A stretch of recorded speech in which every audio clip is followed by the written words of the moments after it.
반갑습니다. 네.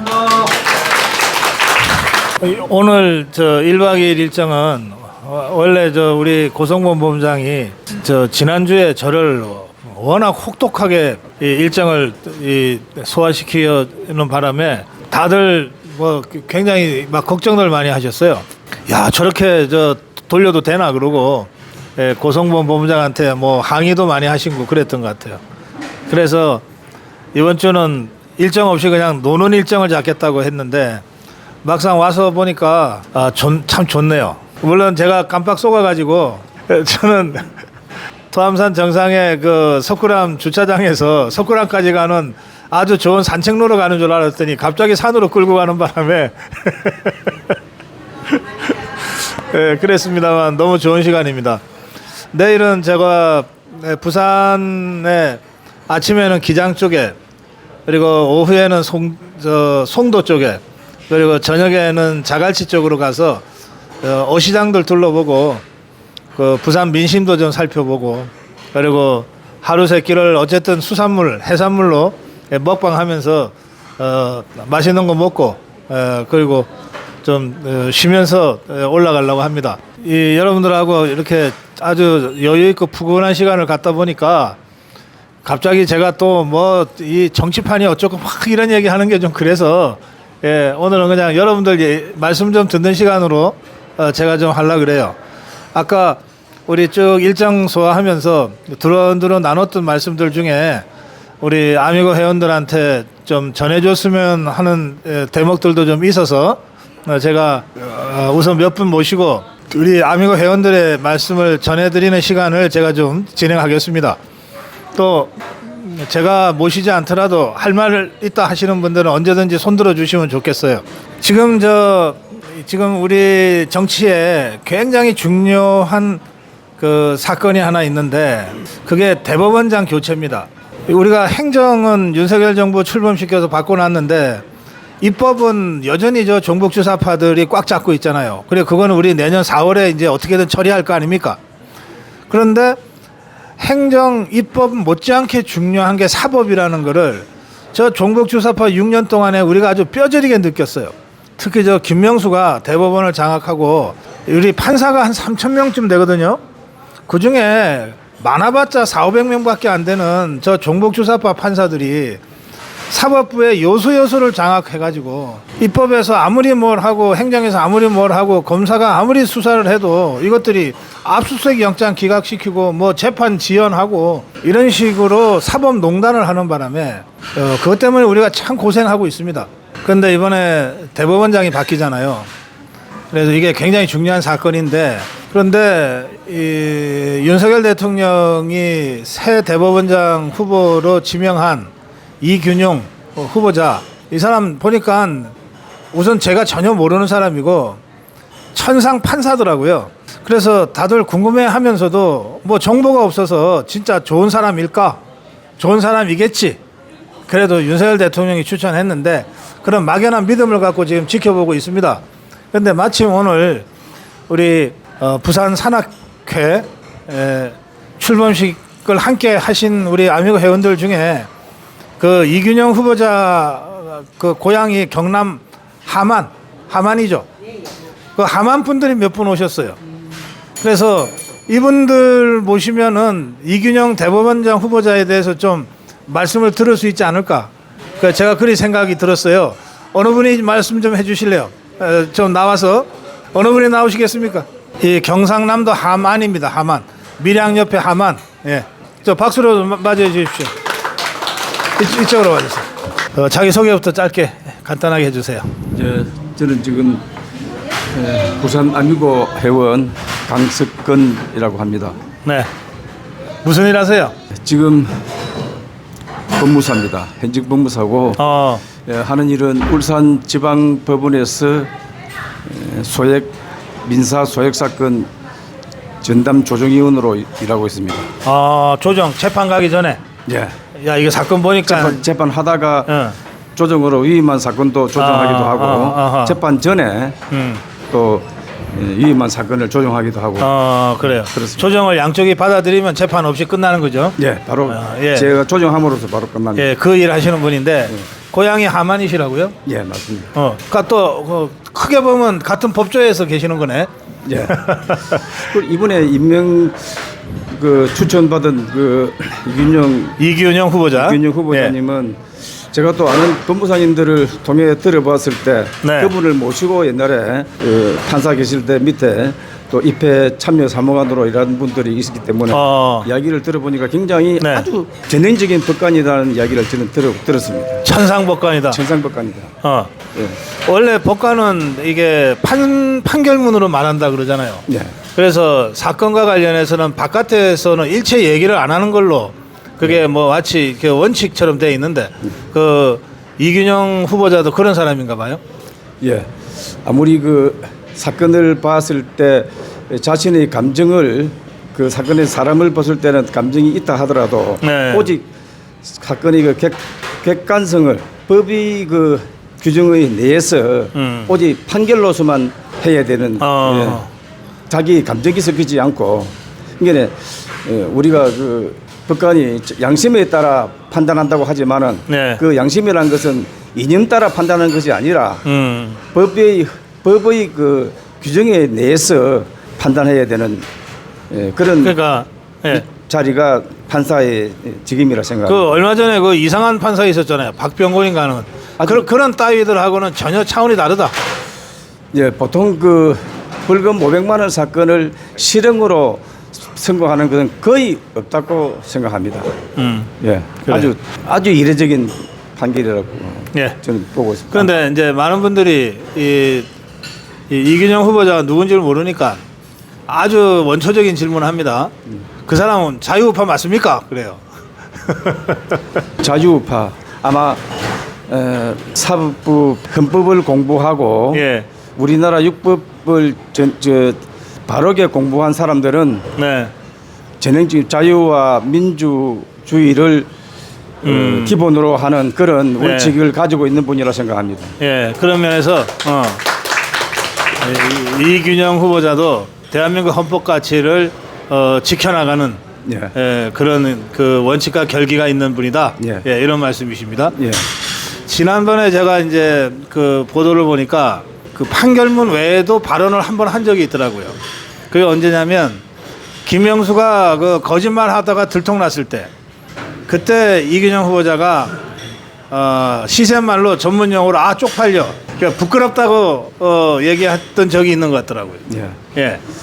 아마 사법부의 수장의 처신으로 봤을 때 저렇게 해서는 안 된다고 하는 그런 아마 관점에서 적어도 우리 이균영 후보자님은 하나의 사법부 수장으로서의 그 어떤 그 행위를 봤을 때 예. 저래서는 안 된다고 아마 그런 생각에서 그런 말씀을 하시지 않나 저는 생각합니다. 그래요. 예. 우리가 임명한 건 아니고 문재인이가 임명했지만 김명수 저것 때문에 우리가 6년 동안 얼마나 쪽팔리고 창피했어요. 저런 게 대법원장이라니. 예? 그랬는데 적어도 이번에 윤석열 대통령이 지명한 이균영 대법원장 후보자는 좀 그런 면에서는 확연하게 그 차별이 되고 차원이 다른 진짜 법관이다. 예, 그리고 대한민국 헌법 가치에 충실한 분이다. 이런 말씀이시죠? 예, 제가 그 법관의 세계를 제가 뭐 잘 안다고 할 수는 없습니다만 저는 그 오직 법원에 일반적으로 30년 이상 근무를 하고 그러나 우리 법원을 굉장히 사랑합니다. 어떻게 우리 법원이 우리 그 사법부가 운영이 돼야 되고 하는 것을 알고 있습니다. 그동안에 사법부는 너무나 그 이념적인 것에 지나치다 할 정도로 국민들이 인식하고 있을 정도로 아주 오염이 많이 걱정을 할 됐어요. 정도로 예. 했는데 아마 그런 것에서 바르게 사법부가 국민들의 그런 염려를 들 수 있는 그런 분으로 이번에 추천되지 않았나 저는 생각합니다. 알겠습니다. 예. 우리 회원님 말씀하시는 거 보니까 우리 회원님이 조정하면 무조건 받아들여야 될 것 같아. 딱 중심과 균형이 잡혀 계실 것 같아요. 아주 저는 아주 그 좌로나 우로나 치우치지 않고 어느 한쪽의 당사자의 두지 않고 오직 사건을 정말로 그 객관적으로 보고 그렇게 조정하려고 노력하고 있습니다. 예, 하고 있습니다. 예, 고맙습니다. 예, 말씀 잘 들었습니다. 예, 비록 단편적인 그 말씀이긴 하지만 워낙 우리가 이균영 대법원장 후보자에 대해서 아는 게 없기 때문에 우리 조금 전 우리 회원님께서 전해주신 그런 말씀으로도 어떤 사람인가 이걸 좀 짐작하게 하는데 도움이 크게 된 것 같습니다. 고맙습니다. 감사합니다. 네, 또 좀 얘기하고 싶다 하시는 분 계세요? 내 얘기 좀 하고 싶다. 자, 자기 소개부터 잠깐. 저 기장이 하는 이재두입니다. 네, 다른 게 아니고 그 우리 윤석열 대통령님께서 예, 그 추천하신 이균영 후보자님이 네. 혹시 국회 통과가 되실까 안 되실까 그게 걱정이 돼요. 아, 그래 궁금해요. 예, 그게 걱정이 돼요. 지금 우리 저 회원님의 설명을 잘 해주셨는데, 이 이균영 후보자가 대한민국 헌법 가치에 충실한 사람이지 어디에 편중되거나 편향된 사람이 아니다. 이렇게 설명했잖아요. 그리고 천상법관이다. 그랬잖아요. 그러니까 저 더불어민주당 깝깝할 거예요. 이게 윤석열 대통령이 추천했으니까 떨어뜨리고는 싶은데 이걸 떨어뜨려 놓으면 대한민국 헌법 가치를 지것들이 부정하는 꼴이 되잖아요. 그래서 저는 이제 청문을 거쳐봐야 되겠지만 더불어민주당이 감히 이균영 후보자를 떨어뜨리지 못할 거다. 그래 제가 예상합니다. 하지 못할 가능성이 그럼요. 예. 아이고, 예. 그리고 윤석열 대통령도 여러 후보자 중에 이균영 후보자를 선택할 때 두 가지를 봤을 것 같아요. 세 가지를 봤을 것 같아. 하나는 이분이 대한민국 헌법 가치에 충실한 사람인가. 또 하나는 정치적으로 이념적으로 오염된 이 지금의 사법부를 개혁할 수 있는 그런 사람인가. 세 번째는 그래도 어쨌든 국회에서 본회의 표결을 거쳐야 되기 때문에 더불어민주당도 감히 반대할 수 없는 그런 조건을 갖춘 사람인가. 이 세 가지를 가지고 판단해서 최종적으로 지명한 것 같거든요. 그리고 지금까지 언론을 통해서 보이는 이균영 후보자의 모습은 윤석열 대통령의 그런 판단과 기대가 틀리지 않았다. 이거를 보여주고 있는 것 같아서 저는 본회의 통과를 낙관하고 있습니다. 예. 그래요. 자, 고맙습니다. 자, 그 다음에 우리 김상우 우리 부산 본부장 잠깐 모시겠습니다. 예, 잠깐 나와주세요. 우리 부산 지역의 본부장이 세 분이세요. 세 분이신데 그 중에 한 분입니다. 자기 소개 좀 해주세요. 네, 반갑습니다. 기장에 있는 김상우입니다. 반갑습니다. 부산의 기장이라고 있습니다. 기장군. 네. 기장군에서 시의원 했던가? 네, 부산시 의원도 네. 지냈고 또 젊은 정치 그 지도자로 활동하고 있어요. 그런데 제가 모신 이유는 사실 그 막상 그 오염 처리수, 후쿠시마 처리수가 방류가 되자 부산, 울산, 경남, 남해안 이쪽의 민심이 심상치 않다. 네네네. 어쨌든 방류하기 전과 후가 좀 다를 수 있다. 네네. 그 이제 우리 중앙 정치권에서 또 정부 쪽에서도 좀 걱정이 많은 것 같아요. 네. 근데 지금 여기 기장도 바닷가잖아요. 그 대변항이 있는 기장 멸치로 유명한 거기거든요. 또 고리 원자력 발전소가 있는 곳이고 또 워낙 시의원을 했으니까 부산 전체의 민심을 잘 알아요. 그 민심 좀 전해주세요. 일단 전국적인 지형으로 볼 때 우리 부산은 지향점이 해양입니다. 해양 수도 부산을 지향을 하고 있는데 해양이 오염되면 그것이 실질적으로 오염되든 정치적으로 오염되면 부산의 미래가 없고 부산의 미래가 없으면 대한민국의 미래가 없는 겁니다. 이것을 제대로 알고 우리가 정말 여기에서 대처를 해야 될 부분이 있으면 대처를 해야 되고 그렇지 않은 부분이 있으면 이렇게 괴담으로 이렇게 오염을 시켜서는 안 된다. 그렇게 생각을 합니다. 대한민국의 미래가 다 걸린 문제라고 생각합니다.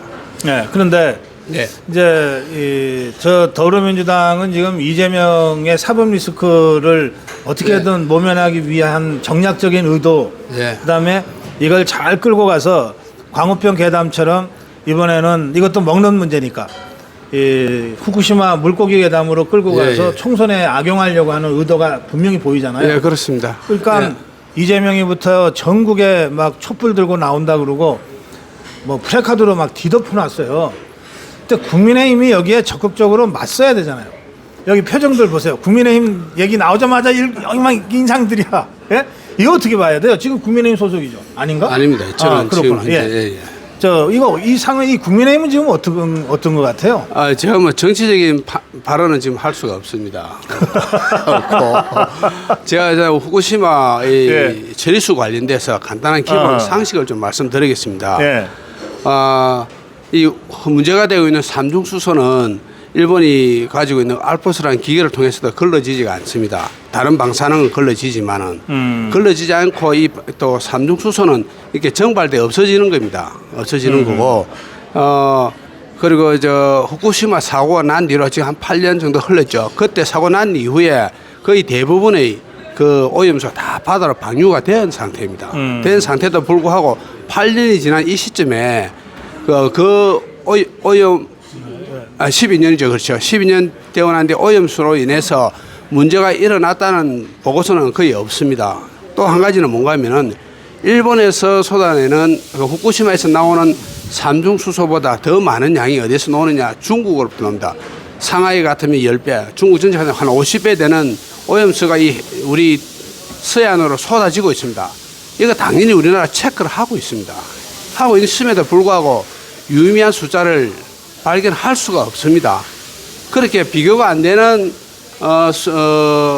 양이 후쿠시마 처리수를 통해서 이렇게 나온데도 불구하고 왜 그보다 더 많은 50배나 많은 중국에 대해서 한마디 말도 못하고 왜 후쿠시마 처리수만 가지고 물고 늘어지냐. 그것이 유격 다 누가 맞습니까?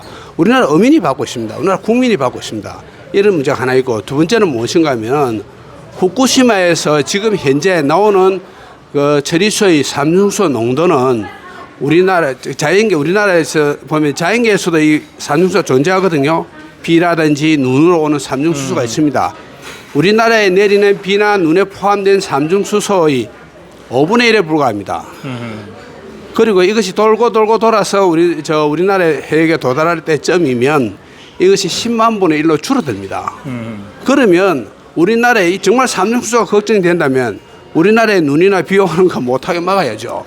기우제라도 기우제 아니라 못 오게 하는 죄를 지내든지 안 그러면 우리나라가 아예 비가 안 오게 하든지 이것이 가장 현명한 대처일 겁니다. 만약에 후쿠시마 처리수의 그 괴담이 사실이라면 이렇게 접근해야 됩니다. 그렇기 때문에 이걸 택도 없는 이야기를 가지고 이렇게 자꾸 떠들면 우리나라 어민이 박살이 납니다. 그리고 제가 부산이 정말 해양을 통해서 세계로 뻗어가는 도시인데 해양이 막 오염되어 버리면 정치적 오염되고 어떻게든 오염되어 버려 사실이 아닌 것으로 이렇게 물들이게 되면 부산의 미래도 없습니다. 그래서 이때는 정말 무엇보다 부산 시민이 좀 들고 일어나야 되고 특히 우리 부산하면 또 기장 아닙니까? 기장은 세계에서 제일 좋은 미역, 다시마가 생산되는 지역입니다. 그리고 멸치도 있고 내일 멸치찌개 드시려고 내일 아침에 우리 멸치찌개 우리 김상우 본부장 지인 집에 가서 멸치찌개 먹기로 했어요. 아침에. 예, 그래서 우리 기장 어민들, 기장 경제, 부산 경제가 마비될 수가 있으니까 이 부분에 대해서는 정말 우리가 좀 각성을 하고 사실인 것과 사실 아닌 부분들을 좀 구분을 해서 우리 후손들의 미래를 위해서 부산의 미래에서 좀 우리가 힘을 좀 모았으면 좋겠습니다. 야, 내가 얘기 안 하고 듣고 있으니까 편하네. 그리고 저희들과 한 말씀 해야 됩니까? 예. 우리 기장군에 살고 있습니다. 거기에 박사님 말씀하셨다시피 원전이 있습니다. 제가 원전 최인전 마을에 있는 장안읍이라고 있는데 거기가 제 삶의 터전입니다. 그게 고리 1호기? 예, 고리 원전이 있는 지역. 고리 원전. 거기 고리 원전에 저기 오일장이 있습니다. 원래 오일장이 바로 옆에 있습니다. 거기에 보면 요즘 전어철이거든요. 전어를 이렇게 잡아오면 그 배에서 전어를 사기 위해서 사람들이 줄을 서 있습니다. 서로 먹으려고 사가려고. 그리고 그 전어를 잡은 그 어버이 할아버지 때부터 계속 대대손손 고기 사업을 하고 있는데 할아버지가 잡은 고기를 아들이 먹었고 그 아들이 다시 손자가 먹고 있고 그 손자하고 결혼했으니까 또 정손자가 태어납니다. 이렇게 자기 자식에게 먹이는 그런 바다 생선이고 우리 어산물인데 정말 해산물인데 이걸 정말 믿고 우리가 먹어야 되지 않겠습니까? 내일도 좀 많이 드시고. 예, 그래요.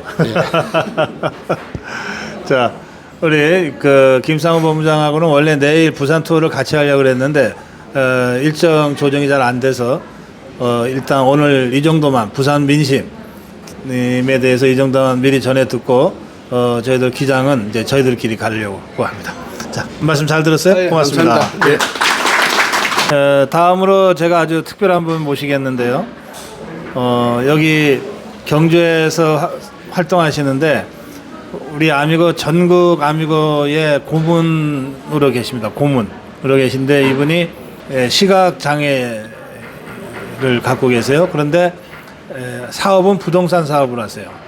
그래서 실물 경제에 대해서 저한테 여러 가지로 이제 조언도 주시고 또 정책 대안도 제시해 주시고 그러시거든요. 우리 박 고문님 잠깐 모시겠습니다. 예, 여기 좀 손 잡고 이쪽으로 좀 자리 좀 해주시면 좋겠습니다. 손을 잡아주세요. 손을. 예. 자, 박수로 맞아주시기 바랍니다. 예, 앉으세요. 자, 고문님, 요 마이크를 들고 입 가까이 대고 이렇게 말씀하시면 돼요. 자, 우리 자기 소개 좀 해주세요. 저는 경주에 있는 박한진입니다. 제가 우리 그 아까 그 토암산 등산 잠깐 했잖아요. 그 평탄하고 좋은 산책길 놔두고 굳이 산으로 끌고 갔는데 우리 고모님도 그 산으로 같이 올라갔다 왔어요. 예, 저보다 훨씬 빨리 잘 걸으시더라고. 아니 안 보이시잖아요. 그 어떻게 산을 저보다 빨리 걸어요? 저는 그 산을 좋아해서 산을 늘 타다 보니까 그런 거고요. 만약 경주에 예. 여러분들 오시면은 네. 이 관광지 유명한 그런 데보다도 그 경주 남산이라든지 이런 데 가보면 훨씬 아름답고 네. 그 좋은 데가 많습니다. 주로 관광객들이 이거 뭐 첨성대라든지 박물관 뭐 불국사 석굴암 이런 데 가는데 그런 데보다 훨씬 보기 좋은 데가 남산 계곡 같은 데는 정말 아름답습니다. 저희가 잘 되면 너무 아름답고요. 예, 우리 경주의 그 천상천하 유아독전님 최병희 본부장님이 택시 운전하시거든요. 그러니까 이제 경주에서 택시 하시면은 관광 가이드도 같이 하시거든요. 그런데 그 최병희 본부장 차를 타고 저하고 우리 박 고문님하고 같이 탔는데 저 관광 가이드 최병희 본부장 하는 얘기는 별로 귀에 안 들어와. 우리 박 고문님이 경주에 대해서 쫙 설명해 주시는 게 진짜 가이드예요. 그래서 다음에 지금 말씀하시는 남산을 저 최병희 본부장이 아니라 우리 고문님이 가이드 해주시기로 했어요. 예, 말씀 잘 들었습니다. 예. 네, 그리고 이제 또 나 이 얘기 하고 싶다는 분 계세요? 저 지금 최병희 본부장하고 또 우리 이지현 본부장 있죠? 부산에 몇 분이 조금 전에 저한테 자기들 얘기할 게 있다. 본부장들이 얘기할 게 있으니까 시간을 좀 달라 그랬어요. 시간을 좀 달라 그래서 그럼 내가 진행을 해줄 테니까 그러면 나와서 얘기하라 그랬더니 고 박사님은 비키세요 그러더라고. 예, 고성범 본부장이랑 얘기하고 싶대요. 그래서 제가 우리 고성국 TV 최초로 지금 쫓겨나게 생겼습니다. 우리 고성범 본부장 박수로 좀 맞아주시고 마이크 제가 넘기겠습니다. 예, 뭐 어쩔 수 없이 끌려 나온 고성범입니다. 이 뭐 국대 토크에서도 제가 왜 있는지 잘 모르고 국대 토크에 지금 거의 한 10여 차례 출연을 했는데 오늘도 비슷한 상황입니다. 저 혼자는 영 이 세분리가 느껴져서 제가 그 두 분의 그 본부장님의 도움을 얻고자 합니다. 부산의 저 이지연 본부장님, 울산의 최대원화 본부장님, 요 두 분 여성 동지의 도움을 받아서 얘기를 해볼까 합니다. 오늘 수고 많으셨습니다. 행사 이렇게 만드시느라고. 네, 감사합니다. 우리 같이 회원분들이 너무 많이 고생해 주셨습니다. 예. 많이 도움도 주시고 예, 모든 공을 다 우리 회원님께 돌리겠습니다. 예, 좋습니다. 그래도 멀리서 오셨습니다. 뭐 천둥산에 박달재 두 번만 부르면 여기 오는데 뭐 여기 가까이 오셨다 부산서도 오시는데 울산에 뭐 못 옵니까? 그래갖고는 응원하러 왔습니다. 예. 우리 저 고성국 TV가 현재 구독자가 모두 몇 명이죠? 알고 계세요? 91만. 예, 90만 뭐 8천 9천 하면 91만 정도 되죠. 이게 한 5년 만에 지금 거의 뭐 100만 가까이 됐어요. 어떠세요? 아 회원님들 진짜 자존심 상합니다 진짜로. 아니 있잖아요 대도 안 한 사람들도 140만 내려가는데 우리 고성국 TV에서 아니 아직까지 100만을 못 넘었다는 게 저부터 죄송하고 예 있잖아요 우리 10만 만만 회원들만 해도 한 사람씩만 모시고 온다면은 올 12월 달까지는 무조건 100만이 됩니다. 그러니까 정말 우리 저기 뭡니까 한 사람들 우리 회원님들 90만 회원님들이 한 분씩 모시고 온다 그러면 200만이 될 수가 있고요. 그리고 만만 회원들이 한 분씩 두 분씩만 딱 모시고 온다 그러면은 100만 되잖아요. 그까니까 100만 와 못합니까? 근데 여러분들 우리 아미고 동지 여러분들 우리 있잖아요. 내년 총선 지고 싶습니까? 제발하고 한 사람씩 두 사람씩 한 사람씩 아닙니다. 두 사람씩 의무적으로 모십시다. 그냥 뭐 우리가 뭐 데리고 온다도 아니고 모십시다. 모시고 저부터도 당장 월요일 날 우리 사무실의 아들 두드려 패 갖고라도 내가 아미고 회원을 갖다가 만들겠습니다. 그러니까 예. 꼭 좀 우리 용기 내 가지고는 우리 여기 계시는 분들만 해도 두 사람씩만 해도 월요일 날 되면은 맞잖아요. 몇 명이 늘겠습니까? 그러니까 기하학적으로 늡니다. 그러니까 제발하고 총선 이기려면 우리 아미고 회원들 고성국 박사님의 고TV가 힘을 받아야만이 총선을 이길 수 있습니다. 그러니까 제가 말이 좀 길었지. 힘 좀 내입시다. 제발하고 예. 전 말 다 했습니다. 예. 이지연 본부장님은 고성국 TV를 언제부터 보셨어요? 한 구독자 한 500명 있을 때부터 그럼 봤습니다. 초기 구독자시네요. 네, 초기에부터 봤어요. 그럼 몇 명 때부터 보셨어요? 나는 처음부터. 개국할 때부터. 정말? 진짜로. 3월 1일부터? 하모요. 박사님 바바리 자락 휘날리면서 눈빨 날리지 그때부터. 오, 그랬어요? 오. 대단하시네요. 예. 근데 이게 구독을 늘리는 게 좀 어려운가요? 어떠세요? 그렇게 쉬운 일은 아니더라고요. 그래요? 그냥 한번 누르면 되는데 이거 별로 돈도 안 드는데. 그러니까요. 예. 그래서 저희가 우리 부산 같은 경우를 예. 보면 예를 들면 또 이제 함안분 얘기를 하게 되는데 예. 함안분 제일 처음에 혼자 이렇게 오셨어요. 들어오셔가지고 그분이 함안의 그 고등학교 친구분들 5명을 모시고 왔어요. 그렇게 또 다른 한 분이 이재두 씨 같은 분도 자기 혼자 와서 또 다른 분을 2명, 3명 데리고 오고 그리고 또 이제 저희 같은 경우는 이렇게 이제 외부 행사를 해요. 뭐 이렇게 모임을 한다든지 이렇게 할 때 우리 회원님들이 그러니까 아미고 회원 아닌 분들을 게스트로 모시고 와요. 근데 그분들은 반드시 이제 회원이 되더라고요. 이제 그런 식으로 이렇게 불려나가고 있는 중이거든요. 네. 현재 구독자는 91만 명이고요. 아미고 회원은 연인 한 번이라도 이제 그 후원을 하면은 저희가 아미고 회원이라고 부르지 않습니까? 한 번이라도 후원하신 분들은 15,000명 돼요.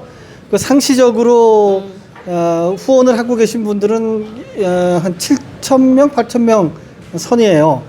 그래서 박사님이 이제 보통 아미고 회원이라고 할 때는 이게 후원을 하는 아미고 회원을 포함해서 구독자 전체를 보통 이제 아미고 회원이라고 편하게 불러요. 그냥 일반적으로 구독자라고 부르기가 조금 그러니까는 아미고 회원이라고 부르는데 이게 조금 차이가 있어요. 그러니까 아미고 회원이라고 하는 거는 본인이 다달이 얼마라도 하다못해 1,000원, 2,000원, 3,000원이라도 고성국 TV로 후원하시는 분들은 엄밀한 의미의 아미고고요. 그리고 구독은 그게 아니고 그냥 유튜브를 보실 때 고성국 TV를 보실 때 구독을 한번 누르시면 그게 구독이에요. 그러니까 이거는 돈도 안 들고 그냥 손가락 한번 하면 되는 거예요. 그러니까는 구독자를 만드는 거는 상대적으로 좀 쉬워요. 예. 네. 그런데 이게 돈 드는 일도 아닌데 구독 한번 누르는 게 사실은 이렇게 보통의 경우에 쉽지는 않습니다. 그러니까 주변에서 이제 고성국 TV를 좀 봐라라고 하면서 구독을 눌러주시는 게 제일 빠를 것 같아요. 현재 저희 고성국 TV에 많이 오는 경우는 하루에 1000명 정도 오고요. 적게 오면 한 200~300명이 늘고 있어요. 근데 지금 올해가 얼마나 남았죠? 한 100일 정도 100일 남았나요? 120일 정도 남았겠네요. 10만 명이 되려면 하루에 1000명이 구독자가 늘어야 돼요. 근데 하루에 1000명 구독자 느는 거는 지금 같은 상태에서는 조금 어려워요. 그러니까는 지금 구독하시는 분들, 그리고 현재 고성국 TV를 후원하시는 아미고 분들이 조금 노력해 주시면 하루에 1000명씩이 늘어서 열흘이면은 10,000명, 그리고 그 열흘이 10번 모이면 10만 명이 되는 거예요. 그러면 올해 안으로 100만 명이 될 수 있고요. 고성국 TV가 구독자가 100만 명이 되면 내년 선거에 우리가 이기지 않겠습니까? 네, 맞습니다. 그래서 현재 고성국 TV를 구독하시는 모든 분들도 고성국 TV에 좀 홍보를 좀 하셔서 고성국 TV 100만을 만들고 내년 총선을 좀 이겨보자, 이런 마음으로 여러분들이 같이 좀 해주셨으면 좋겠다, 이런 생각이 듭니다. 어떻습니까? 맞지? 지당하신 말씀입니다. 그러고 100만 안 되면은 우리 총선 못 이깁니다. 진짜입니다. 본부장님께 부탁 말씀이 있는데, 예. 아까 조금 전에 총괄 본부장께서 하신 말씀대로 어쨌든 지금 이 방송을 보시는 구독자, 시청자, 회원 모든 분들이 한 사람 아니 10사람을 구독하고 또 회원이 될 수 있도록 두 본부장님께서 그 실행을 할 수 있는 그 어떤 리모컨으로 움직일 수 있도록 직접 그렇게 할 수 있는 멋진 말씀을 한 말씀씩 해주시면 감사하겠다 싶어서 제가 부탁 말씀 드리고 싶습니다. 이상입니다. 하셔야 되겠네요. 한번 해주세요. 멋진 말을 어떻게 해야 될지. 잠깐 하는 게 있잖아요. 안 하면 죽인대 하는 거. 안 하면 죽인대. 구독, 좋아요는 나라 사랑의 길입니다. 우리가 무조건 구독, 좋아요를 누르지 않으면은 우리 총선, 우리 윤 대통령 절단 납니다. 그러니까네 조건 없이 구독, 좋아요 누르고 안 누르고 보면 내가 전부 다 검사 들어갑니다. 네. 요 대목에서 박사님 100만 명이 넘어가면은 뭐 이벤트 뭐 이런 거 하나 해야 되는 거 아닙니까? 해야지. 뭐 노래라도 부르든가 춤이라도 추든가 뭐 해야 되는 거 아니에요? 아, 맞아. 어떠세요? 아, 박사님 맞다. 예, 박사님이, 그렇죠. 예, 박사님 어디서 빨리요? 어떻게 옷이 있어? 이리 와 보이세요. 어떻게 옷이 있어? 뭔가 좀 공약을 하나 내걸어야 되는 거 아니에요? 박사님이 공약을 하셔야 됩니다. 안 하시면은 시간을 달라 그래서 자리를 비켜줬더니 제가 이 구독 얘기를 전혀 안 하고 방송을 하니까 저한테 구독 얘기를 시키다 지쳐서 요즘은 아예 주문을 안 해요, 스태프들이. 그런데 이제 자기들끼리, 우리 본부장들끼리는 어쨌든 올해 안에 100만 명을 넘겨야 된다, 이런 구체적인 목표를 가지고 캠페인을 벌여야 되겠다, 이렇게 생각들을 하신 것 같아요. 고맙습니다. 그리고 100만 명 되면 뭐 시키는 거 다 할게요. 시키는 거 다 할게요. 박사님이 공약을 하십시오. 공약을 하십시오. 1000명 넘었을 때는 뭐 했어요? 공약으로? 그때는 내가 노래했어요, 노래. 제가 노래했어요. 선구자. 네, 노래했고. 근데 이제 저작권 문제가 있어서 노래나 이런 거는 좀 어렵고요. 이제 시키는 거 다 할게요. 고기 먹으라 그러면 고기 먹을게요. 전 평생 진짜 고기를 못 먹어가지고, 그 고기 먹으면 두드러기 나고 막 그래요.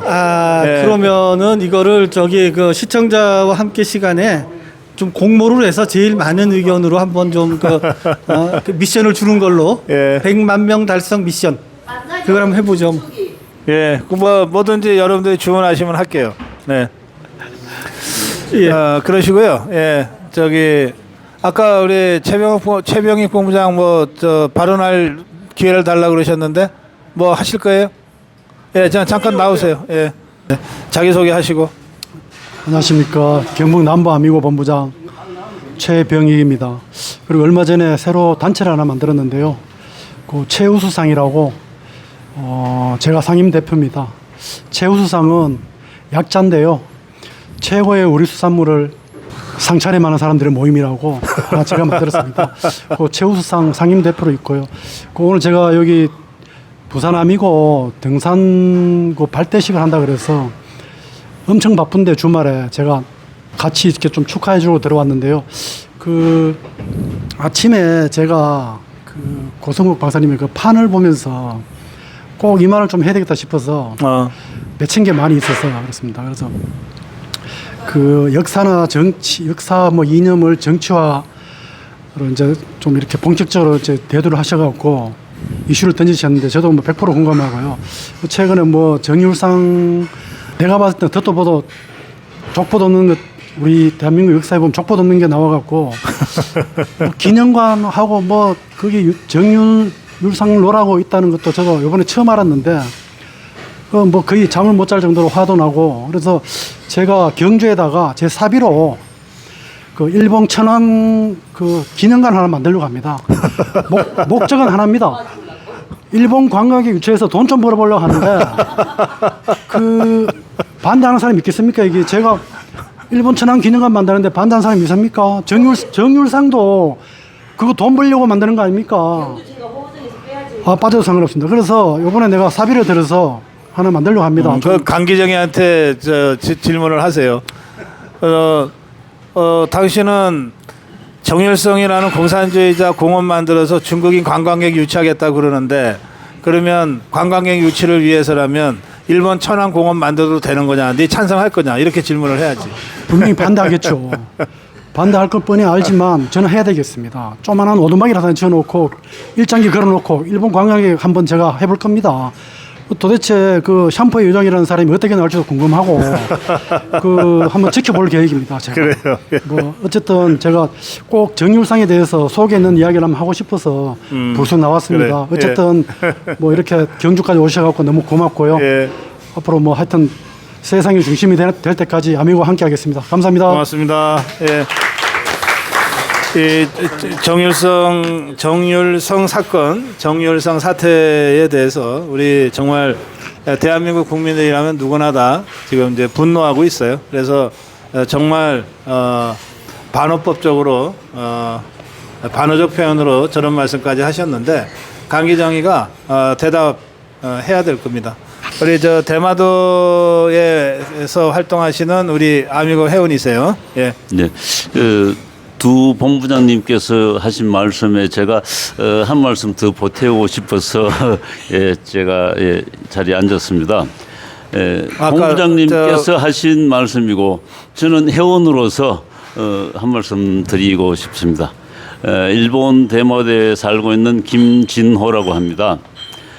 제가 고성국 TV를 보면서 이제 주변에 가까운 사람들에게 볼 수 있도록 이렇게 유도를 해서 보는 사람들은 아까 우리도 얘기했지만 보던 사람들은 계속 보게 되는 그런 이제 분위기로 형성이 되어 있고 그만큼의 고성국 TV가 정말 대한민국을 제대로 얘기를 하고 가야 될 방향을 제시를 잘하고 있기 때문에 그렇게 되지 않나 생각을 합니다. 그래서 저는 우리 구독자 여러분, 회원 여러분들이 주변에 고성국 TV를 볼 수 있도록 그런 정말 행운의 기회를 많이 나누어 줄 수 있도록 그런 노력을 하는 것도 큰 100만을 넘어 200만이 갈 수 있는 지름길이 아닌가 생각이 나서 말씀드리려고 했었습니다. 그래, 예, 그래. 말씀 잘 들었어요. 예. 고맙습니다. 저하고 이렇게 만나셨으니까 저는 오늘 뭐 이 분위기가 워낙 좀 여유 있게 힐링하는 분위기라 뭐 정치 얘기를 굳이 안 해도 되겠다 생각하지만 우리 여기 함께 하신 분들은 그래도 꼭 좀 따져봐야 될 게 있다, 물어봐야 될 게 있다 이런 질문들이 있으실 수도 있어서 혹시 질문이 있으면 제가 받겠습니다.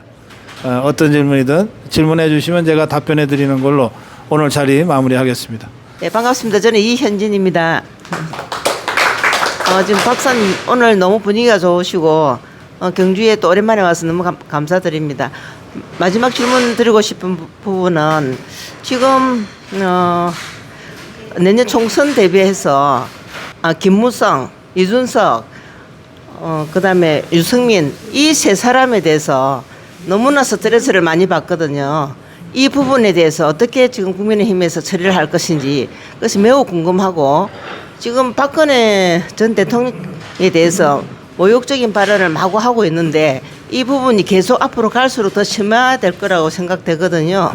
여기에 대해서 우리 국민의힘에서는 어떻게 대처할 것이며 지금 우리 고성거 TV 박사님 그 이야기를 안 들으면 잠을 못 잘 정도로 지금 심각하다는 생각이 들어요. 그래서 이승민, 김무성, 이준석, 유승민에 대한 이 부분을 어떻게 풀어갈 것인지 너무나 궁금합니다. 네. 예, 그래요. 어제 윤석열 대통령이 국민통합위원회에서 제가 오늘 아침에 칼럼 판에서도 이제 인용을 해서 전해드렸는데 굉장히 중요한 얘기를 했습니다. 새가 좌우에 두 날개로 난다고는 하는데 이게 같은 방향으로 날아야지 하나는 앞으로 가려고 그러고 다른 날개는 뒤로 가려고 그러면 새가 앞으로는 못 나가고 따로 떨어져 죽는다.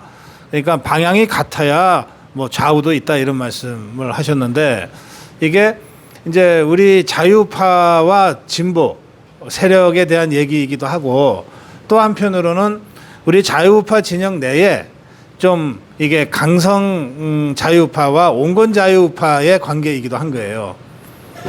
중의적 의미가 있습니다. 그런데 자유파 진영 내에서 강성 자유파 그러면 광화문 혁명 세력 또 우리 국민의힘 당 안에도 그런 이 원칙적인 입장 갖고 발언하는 사람들이 있잖아요. 그러면 이 사람들도 총선 승리와 윤석열 정부의 성공 2027년 대선 승리라는 목표를 향해서 가는 거고 국민의힘 안에 그 온건파들도 총선 승리 윤석열 정부 성공 2027년 대선 정권 재창출이라는 목표가 같다면 같이 갈 수 있어요. 그러면 강경파와 온건파가 서로가 논쟁도 벌이고 그러면서 좋은 시너지도 내고 그럴 수 있는데 지금 질문에 나온 김무성이, 유승민이, 이준석이 이것들은 그런 온건파가 아니에요. 당은 앞으로 가려고 그러는데 뒤로 가겠다고 자꾸 발목 잡고 잡아채는 자들이에요. 그러니까 이런 것들과 함께 가면 떨어져 죽어요 다. 김무성이, 이준석이, 유승민이와 그 세력들, 그 쫄개들이 꽤 많이 있는데 이것들은 단호하게 단절하고 척결해야 된다. 그렇게 생각해요. 근데 이 세력을 단절하고 척결하는 것이 공천이에요. 공천혁명이에요.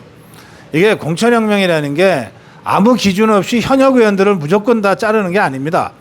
어떤 기준이냐 하면 대한민국의 정체성과 대한민국 헌법 가치를 체현하고 있고 그리고 국민의 눈높이에서 정치를 해나갈 수 있는 여러 가지 자질과 준비가 되어 있는 제대로 된 자유파 일꾼들을 골라서 공천 주는 게 공천혁명이에요. 그러니까 이 대한민국 헌법 가치를 부정하거나 또는 자유파가 70여 년간의 현대사 과정에서 해왔던 역할을 부정하거나 또는 윤석열 정부의 성공과 2027년 자유파의 정권 재창출에 별로 공감을 하거나 동의하지 않고 딴짓하는 자들, 이 자들은 척결해내야 되는 게 그게 공천혁명입니다. 그래서 김무성, 유승민, 이준석과 그 쫄개들은 공천혁명의 대상이다. 공천혁명의 대상이고 척결의 대상이다. 그렇게 저는 생각합니다. 제 생각대로 국민의힘이 움직여주면 좋겠어요. 그런데 국민의힘이 제 생각과 다르게 움직일 그 위험성이 있어요.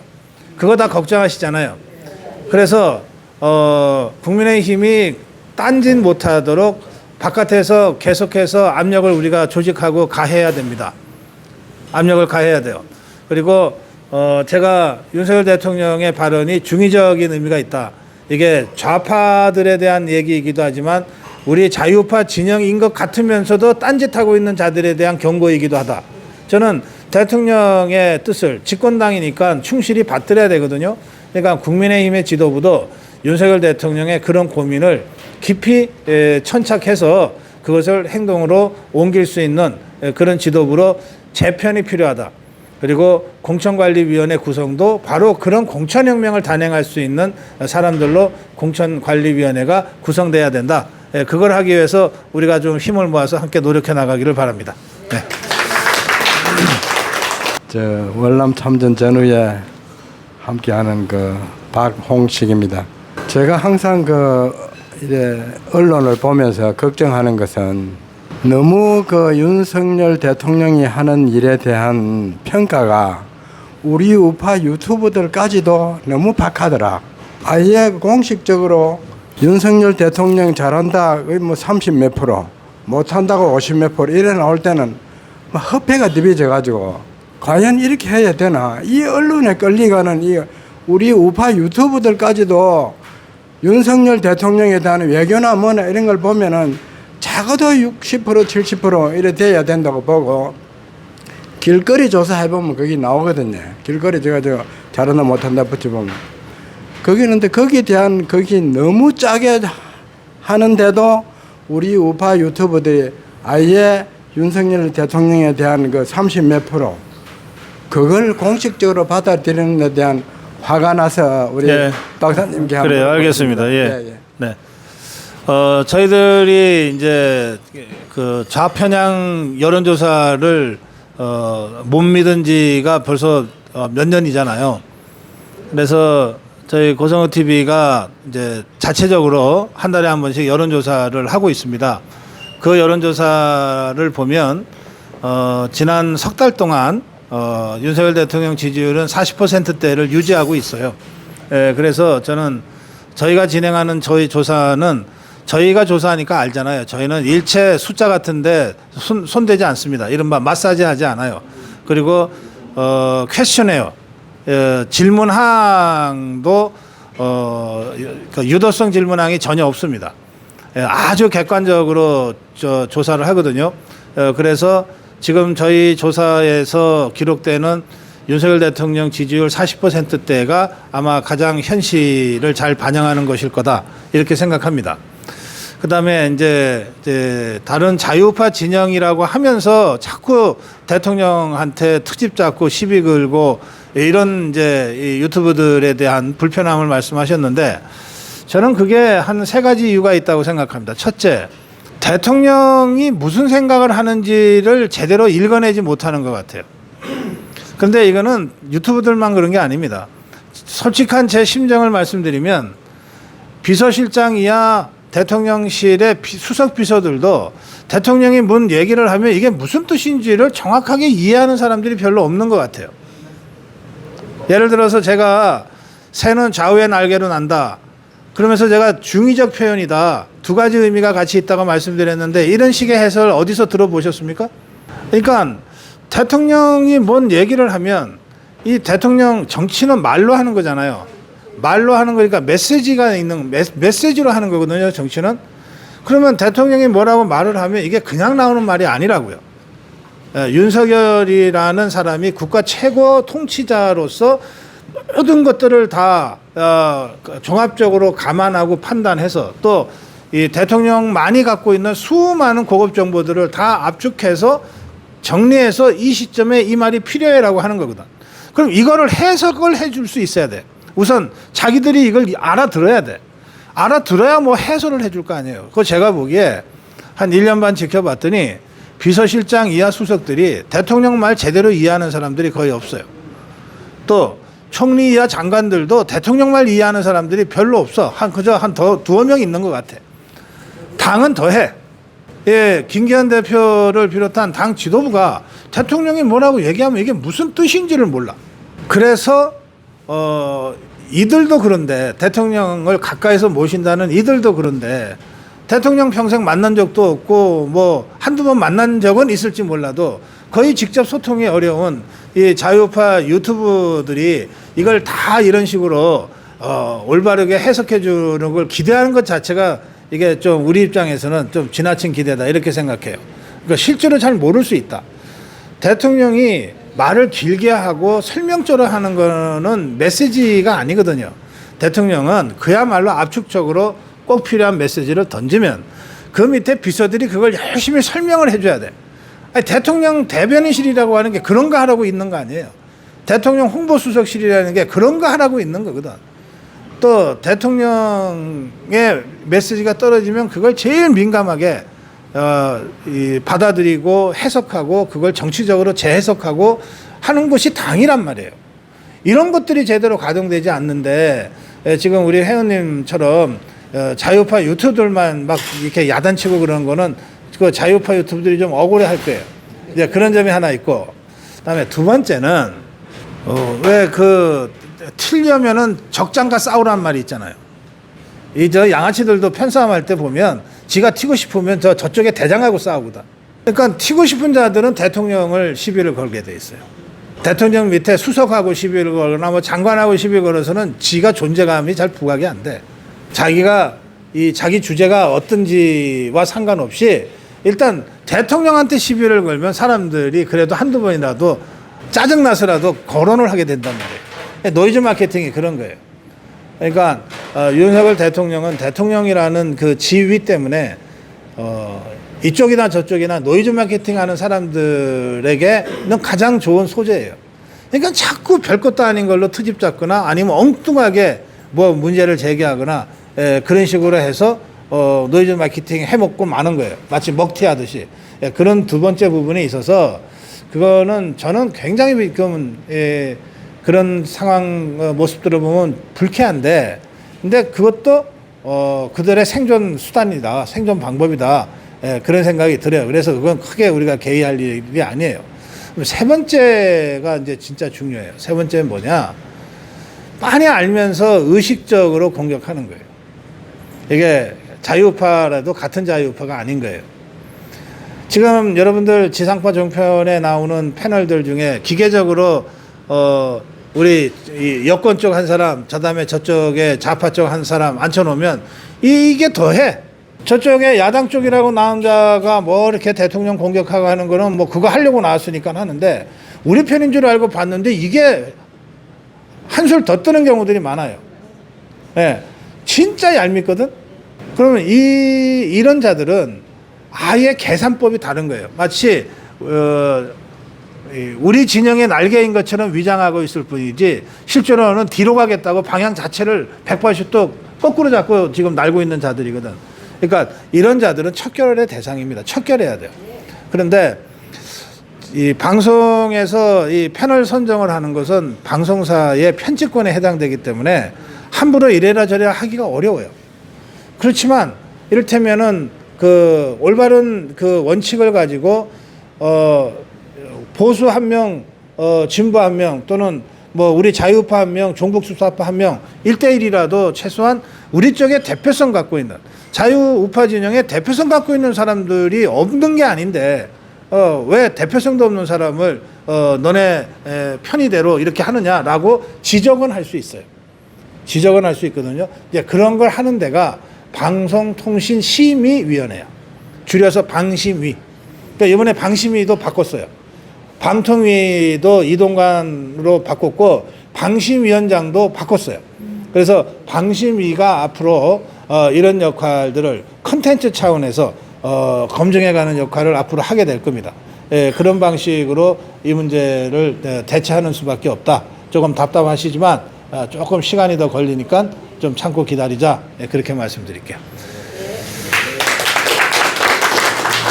한 분 정도 더. 예, 저 안쪽에 계시네요. 예.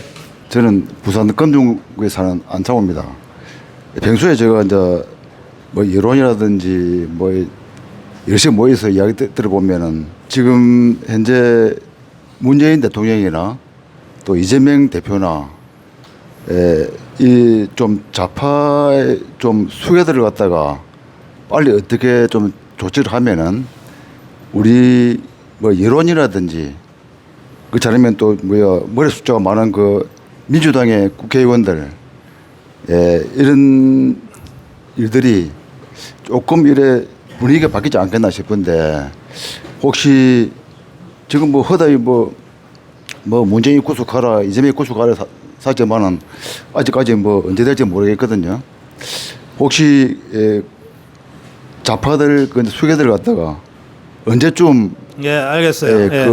그 해결될 것인지 네. 그걸 한번 그 제가 여러분한테 좀 질문부터 좀 드릴게요.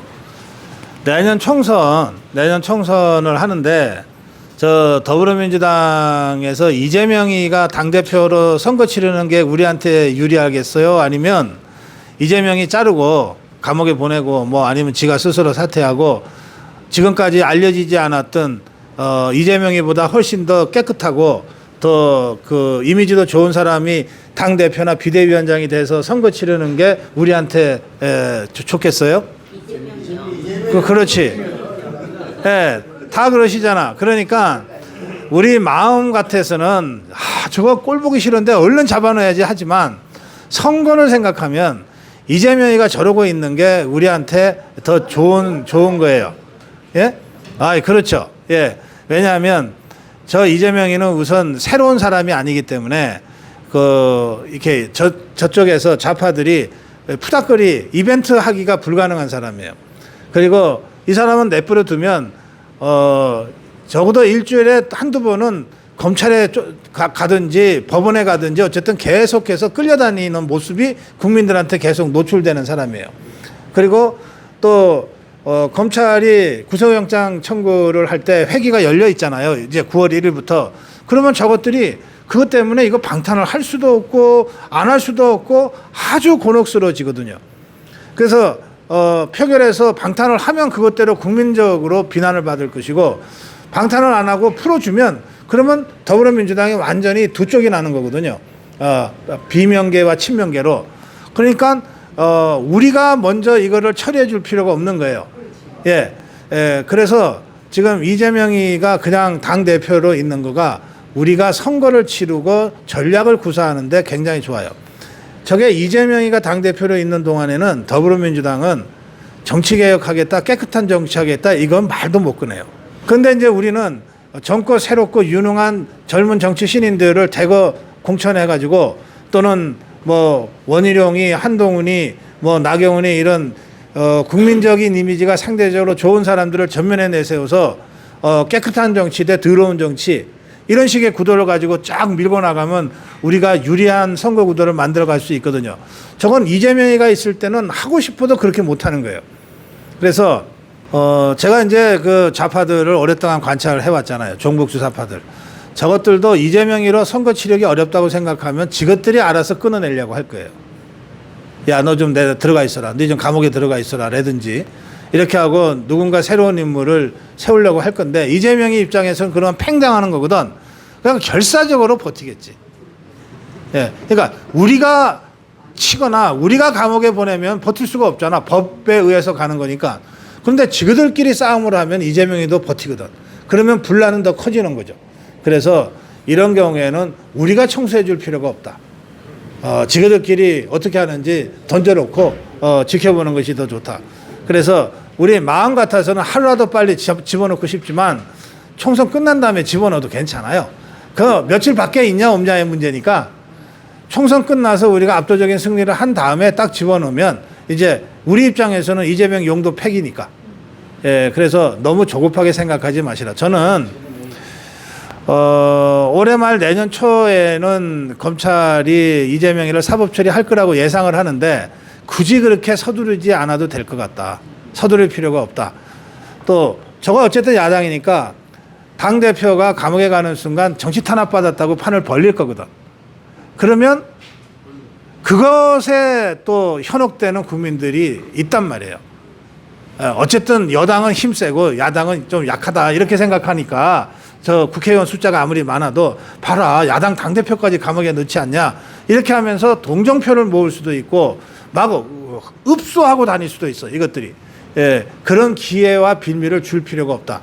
그래서 저는 내년 총선까지는 이재명이를 시들고 가면서 데리고 가는 것이 현명하다 그렇게 생각해요. 예, 그러니까